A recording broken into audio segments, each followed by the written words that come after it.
Que feriez-vous si la personne que vous avez passé des mois à essayer d'oublier revenait dans votre vie, non pas comme un inconnu, mais comme la seule chose se dressant entre vous et l'avenir que vous aviez planifié? Cette histoire est la preuve que le véritable amour arrive rarement à temps, et que l'attente, aussi douloureuse soit-elle, peut en valoir exactement la peine.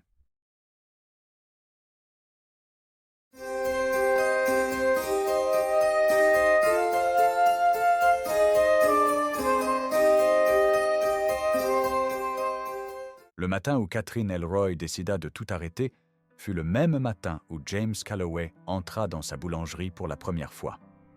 C'était début novembre à Glasgow, en 2019. La ville sentait la pluie et le diesel.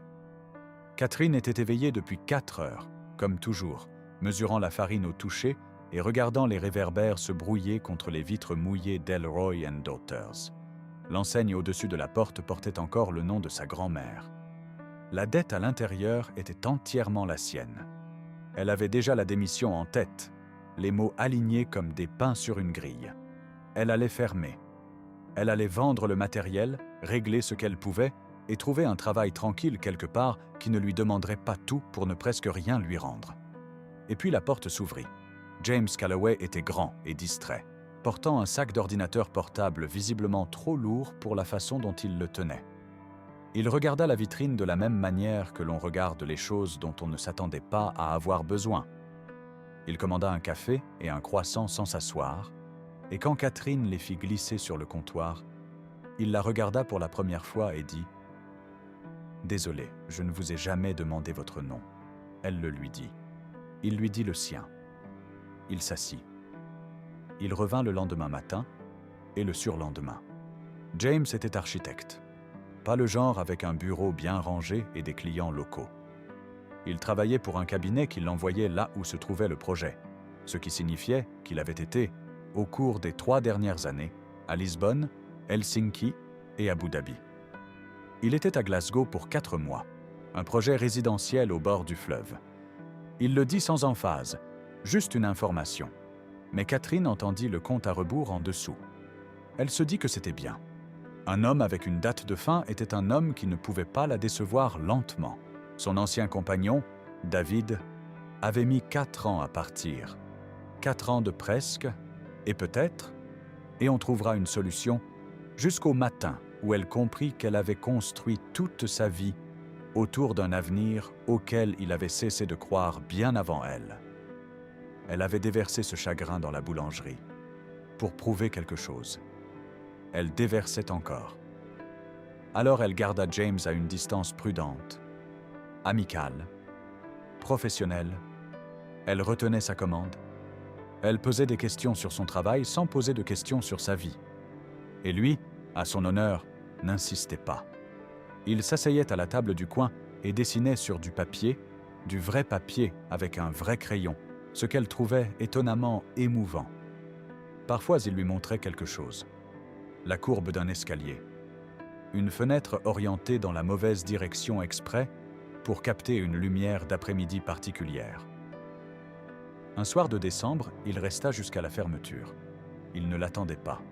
Il était simplement absorbé par son travail et elle avait oublié qu'il était là jusqu'à ce qu'elle éteigne les lumières principales et le trouve encore dans le coin, levant les yeux, gêné. Elle lui offrit la dernière part d'un gâteau aux noix qu'elle allait jeter. Il la mangea debout au comptoir pendant qu'elle nettoyait les machines. Ils parlèrent pendant 1 heure de choses sans importance. La maison de sa mère à Inverness, la recette de sa grand-mère pour les sablés qui avait tout déclenché. Le silence particulier d'une ville à 7 heures du soir, quand les travailleurs sont rentrés chez eux et que la foule du soir n'est pas encore arrivée. Elle ferma à clé et ils marchèrent dans la même direction pendant 2 pâtés de maison avant de se séparer. Il ne demanda pas son numéro. Elle ne le proposa pas. Mais quelque chose avait changé. Elle le sentit de la même façon qu'on sent un changement de pression atmosphérique avant un orage. Tout au long de janvier et jusqu'en février, les visites devinrent plus longues. La conversation devint plus incisive, plus honnête. Il lui parla d'un bâtiment qu'il avait conçu au début de sa carrière, à Dublin, qui avait été démoli après 10 ans à cause d'un changement de zonage. Il n'en avait parlé à personne. Elle lui raconta le matin où elle avait trouvé les notes manuscrites de sa grand-mère cachées dans une vieille boîte en fer et avait réalisé qu'elle faisait les scones légèrement mal depuis 3 ans. De petites confessions, le genre qui compte plus qu'on ne le croit. Elle commença à remarquer la façon dont il laissait de la place à ses phrases, la façon dont il la regardait quand elle ne le regardait pas, la façon dont il laissait toujours un petit pourboire, même quand il n'avait presque rien commandé, discrètement, comme s'il était gêné par sa propre gentillesse. Elle tombait amoureuse. Elle savait exactement ce que c'était, et elle ne pouvait pas l'arrêter, et elle était furieuse contre elle-même de ne pas l'arrêter. Puis, dans la 2e semaine de février, sa partenaire commerciale Helen découvrit l'erreur. Ce n'était pas la faute de Catherine. C'était la partie cruelle. Un fournisseur les avait surfacturés pendant 14 mois. De petites sommes, suffisamment irrégulières pour se cacher dans les rapports trimestriels. Le total était considérable. Suffisamment considérable pour que Catherine doive s'asseoir en entendant le chiffre. Suffisamment considérable pour que la fermeture de la boulangerie ne soit plus seulement un projet silencieux dans sa tête. C'était une possibilité réelle et immédiate. Elle ne le dit pas à James. Elle ne savait pas pourquoi, sinon que le lui dire revenait à demander quelque chose qu'elle n'avait pas le droit de demander. Il partait dans 6 semaines. Son projet était presque terminé. Elle avait vu les plans sur sa table. La présentation finale était prévue pour fin mars. Elle prit ses distances à la place. Des conversations plus courtes, des fermetures plus tôt. Elle se dit qu'elle se protégeait. Elle se dit qu'elle était pragmatique. James le remarqua immédiatement. Il ne dit rien pendant 1 semaine. Puis un matin, quand la boulangerie était calme et qu'elle faisait semblant de réorganiser l'étagère derrière la caisse, il posa son crayon et dit « Je crois que j'ai fait quelque chose de mal et je ne sais pas ce que c'était. » Elle se retourna. Il la regardait avec cette expression attentive et ouverte qu'elle avait fini par comprendre n'était pas son visage professionnel. C'était le vrai. Elle lui raconta tout. Le fournisseur, la dette, la décision autour de laquelle elle tournait depuis des mois. Elle lui parla de sa grand-mère et de l'enseigne au-dessus de la porte, et du sentiment d'être responsable de quelque chose qui appartenait à plus qu'elle seule. Et puis, parce qu'elle avait déjà trop dit pour s'arrêter, elle lui parla de David, de ce qu'il lui avait coûté de faire confiance lentement et de tout perdre quand même. James resta silencieux un long moment. Puis il dit « Je ne venais pas ici juste pour les croissants, Catherine. Cela aurait dû être un moment léger. Ce ne le fut pas. C'était le genre de phrase qui ouvre une porte et la laisse ouverte. » Elle ne répondit pas. Elle avait trop peur de ce qu'elle dirait si elle le faisait. Il partit ce matin-là sans insister. Mais le lendemain, il lui apporta quelque chose. Pas un cadeau. Pas des fleurs. Il lui apporta le nom d'un cabinet de médiation commerciale spécialisé dans les litiges avec les fournisseurs. Il l'avait trouvé la veille au soir. Il n'en dit pas grand-chose. Il fit simplement glisser le papier sur le comptoir et commanda son café. Elle fixa ce papier pendant longtemps après son départ. La médiation fonctionna. Pas instantanément, pas proprement, mais en 3 semaines, le fournisseur avait reconnu l'erreur et un échéancier de remboursement avait été convenu. La boulangerie n'était pas sauvée, pas encore, mais elle n'était pas perdue. Il y avait un chemin, un vrai, et puis James lui annonça que son contrat avait été prolongé. Pas à Glasgow, à Édimbourg. 3 mois de plus, un nouveau projet, commençant en avril. Il partait dans 9 jours. Elle reçut la nouvelle de la même façon qu'on entend quelque chose auquel on s'était déjà préparé. Elle sourit. Elle dit que c'était merveilleux. Elle le pensait, en grande partie. Ce soir-là, elle pleura dans sa voiture sur le parking derrière la boulangerie. Pas longtemps. Ce n'était pas une femme qui s'accordait de longs chagrins sur les parkings, mais assez longtemps pour comprendre qu'elle avait fait une erreur en se laissant le ressentir et qu'elle ne se remettrait pas de celui-ci aussi proprement qu'elle s'était remise des autres. Le lendemain matin, James arriva avant qu'elle n'ait déverrouillé la porte. Il se tenait dehors dans le froid de novembre, bien qu'on fût en mars maintenant, le froid s'accrochant encore. Il avait les mains dans les poches et il avait l'air, pour la première fois depuis qu'elle le connaissait, incertain. pas distrait, incertain. Elle le fit entrer. Elle mit les machines en marche. Il se tint au comptoir et la regarda travailler, et elle pouvait sentir qu'il cherchait ses mots.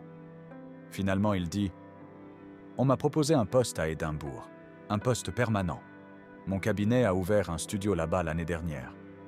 Je refuse depuis 2 ans parce que je ne voulais pas arrêter de bouger.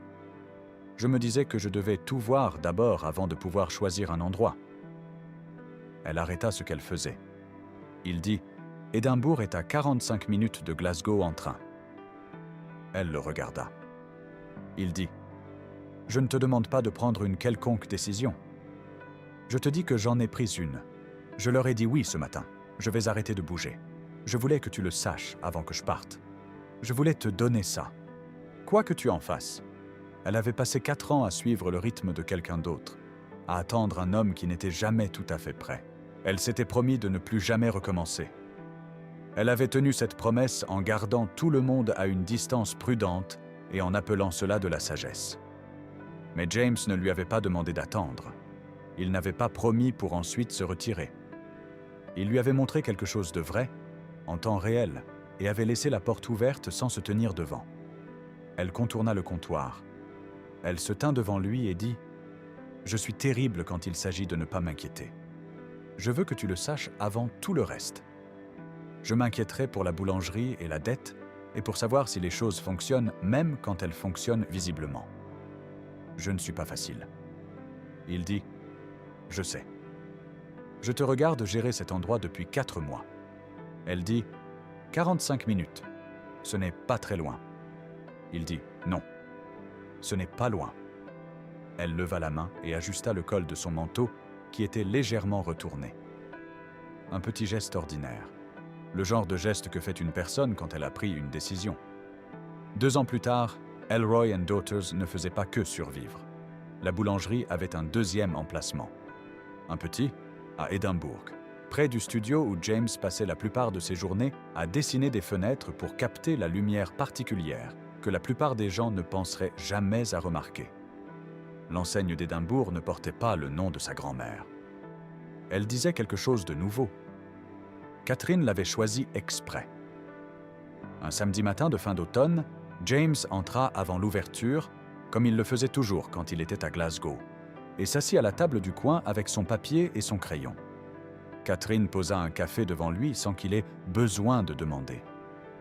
Il leva les yeux vers elle, comme il le faisait toujours, avec cette expression attentive et vraie qu'elle avait appris, enfin, à recevoir sans reculer. La ville dehors était grise et mouillée et totalement elle-même. Le genre de matin qui ne vous demande rien et vous donne tout quand même. Elle retourna travailler.